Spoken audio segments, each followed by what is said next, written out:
On 21st of February 1968, in Tamil Nadu, South India, 12 kilometers north of Puducherry, a new city was founded on a barren plateau.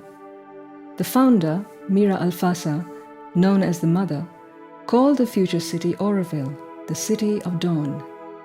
The Mother invited to Auroville all those who thirst for progress and aspire for a truer and higher life. Auroville was conceived as a living laboratory where the integral yoga developed by Sri Aurobindo would be put into practice. The center of the future city would be the Matrimandir, the shrine of the Universal Mother, a place for concentration and for developing in oneself a new consciousness. The Matrimandir will be the soul of Auroville, said the Mother in 1970.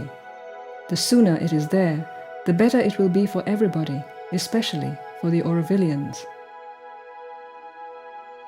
The Mother chose Roger Anger, a Parisian, as chief architect.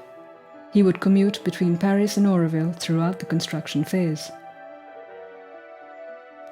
The Mother's vision concerned mainly the interior of the inner chamber. She also spoke with the architect Paolo Tomasi regarding help with the design. I suggest that is a round form. That moment came Roger. He suggests other form, I think a pyramid. After, I think she spoke with Roger, and he said, okay, this round form, it can be good.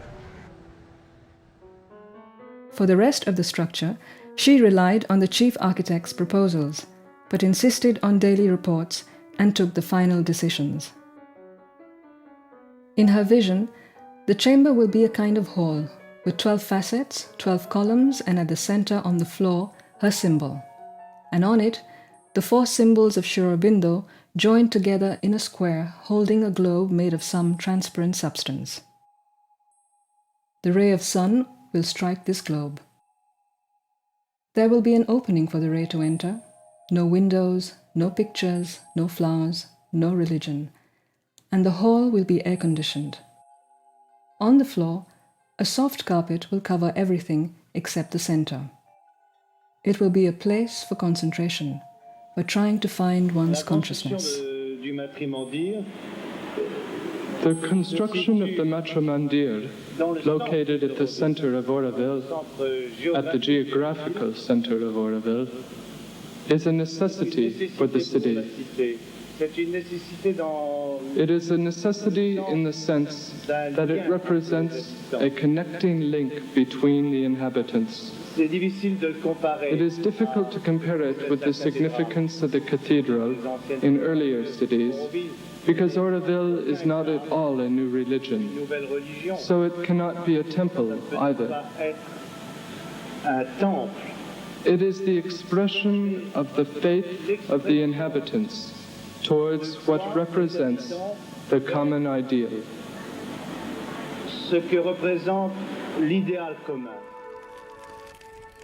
At dawn, on the 21st of February 1971, the foundation stone of the Matrimandir was laid. It was the third element completing the centre of Auroville, the model of which was presented for the first time on that day. The 3 elements are the banyan tree, the urn where the city was founded, and the future Matrimandir.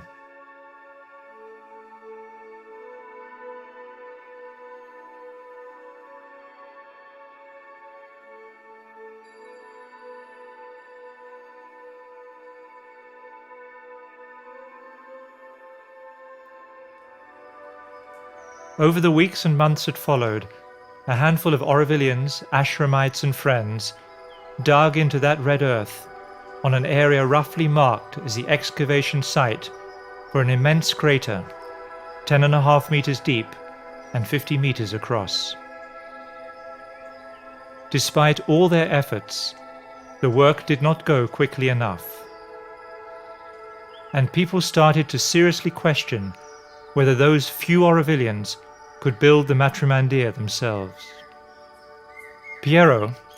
an architect from Italy, wrote a letter to Mother after carrying out a detailed study of the work to be done. He had reached the conclusion that the Aurovillians could, for the time being, take upon themselves the responsibility for the excavation, the foundation, and the 4 pillars. This first phase of the work could be completed for August the 15th, 1972. Labour was a very important problem.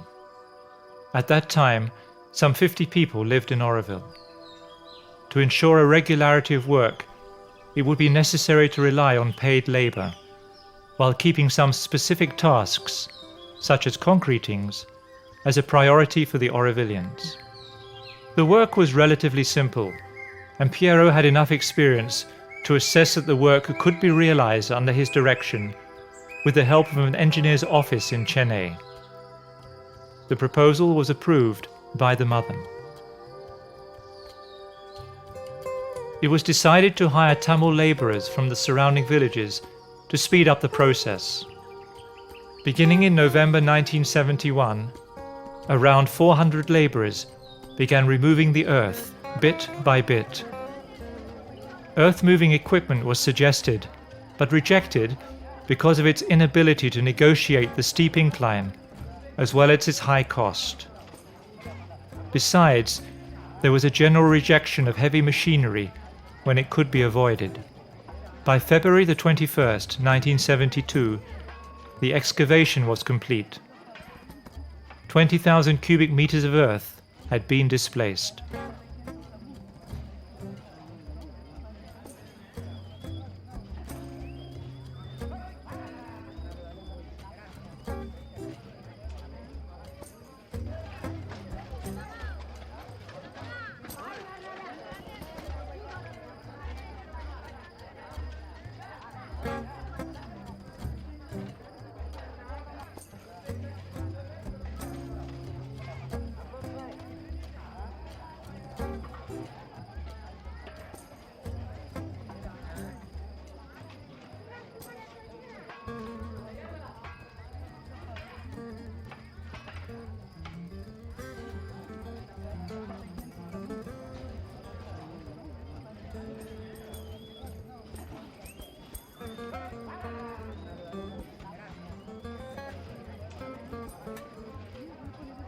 A stone was laid in the base of the east pillar, bearing in Mother's handwriting the date 21st of February 1972, the Om symbol, blessings, and her signature. It was the symbolic beginning of the construction phase.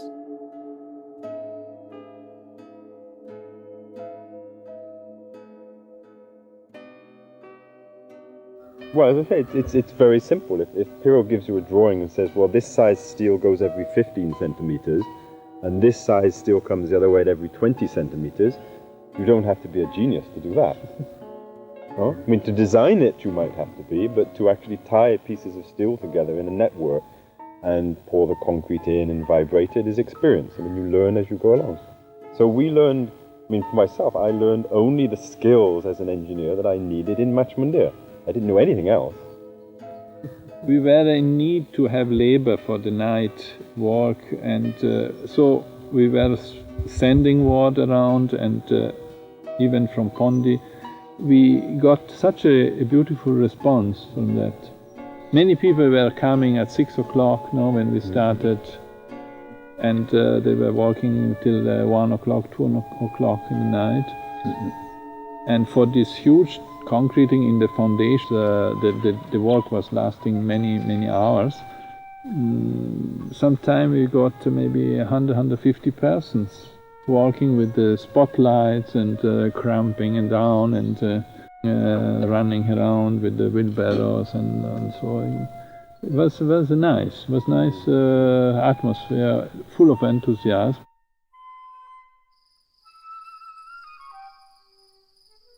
After finishing the footings, each of the 4 pillars was cast in 4 levels, 2 meters at a time.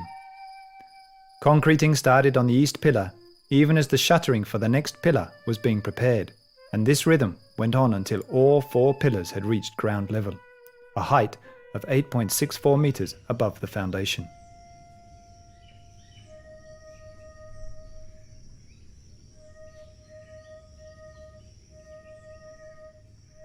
Then the first level slab was ready to be built, and the work on the summit of the 4 pillars began.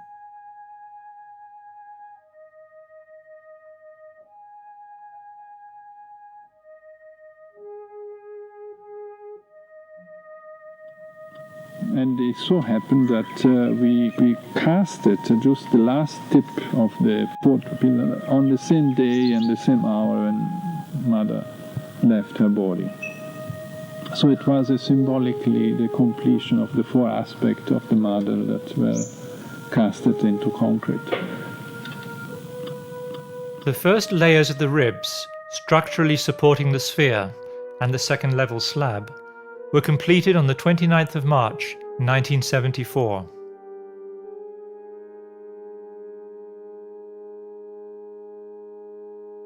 The next phase was the work on the 4 cantilevered arm brackets, joining the 4 pairs of ribs to the ring beam at the center, more than 20 meters above the foundation.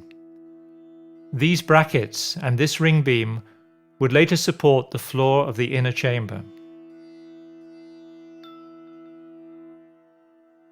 Preparations were made to join the ribs at the top of the sphere with a ring beam.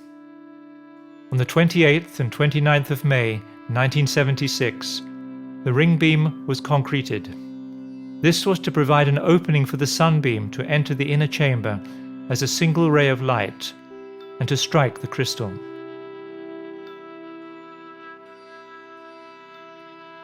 On the 17th of November 1976, concreting of the floor of the inner chamber began and was finished after 29 hours. The chamber's 12-faceted wall was cast in sections over the next year.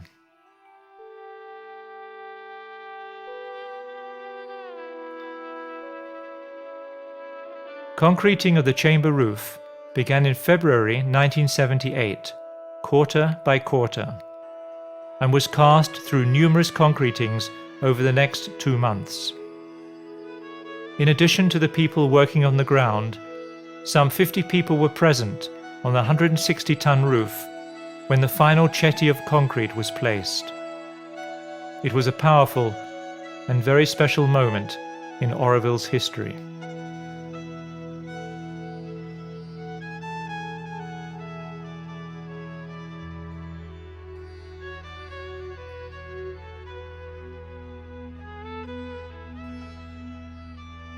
The next major stage is the installation of the ramps, which has been built in the metal workshop over a period of 18 months.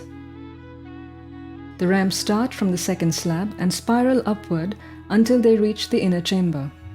Each ramp consists of 10 sections measuring 5 meters in length and weighing up to 800 kg.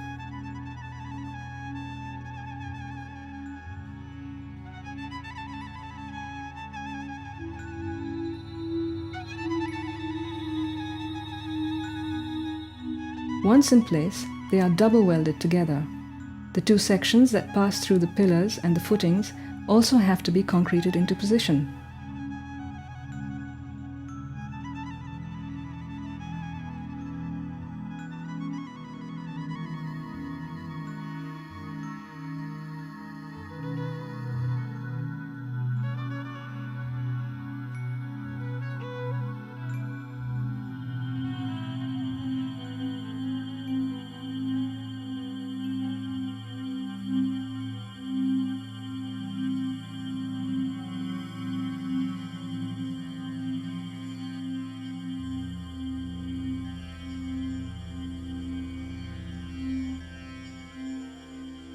A big crane was now needed for the upcoming jobs on the construction site.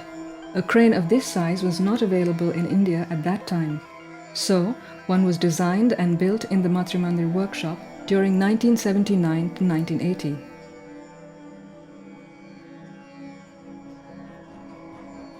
On September 13, 1980, everything is ready on top of the Matrimandir to install the new crane.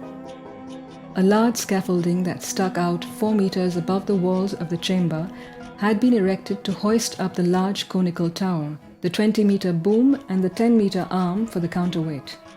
The small tower is hoisted up through the 3 central rings of the structure. Its 2 towers fit into each other and will be supported by the top concrete ring. Lifting these elements up to the top was a major task, since all the parts had to be winched up by hand.